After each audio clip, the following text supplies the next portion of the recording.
Karlı çay içelim karlı.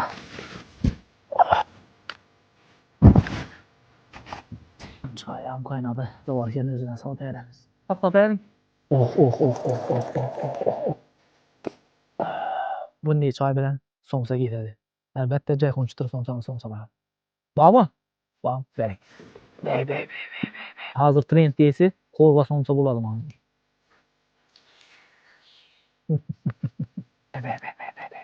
Ana.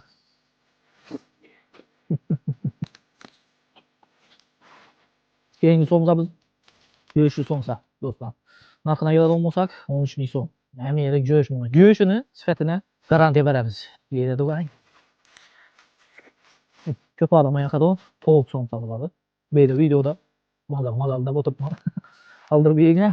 Bo'lmasa keyin barak go'sht somsa bo'ladi.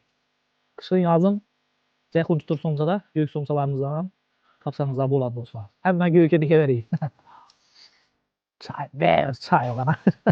Üzerimizde hankaça kedi somsa. Kedi bir kedi. Güzel konuştur somsa bana verse her günün 9'dan 100 bir adam somsa tam yep yeseniz aldırsanız da boladır.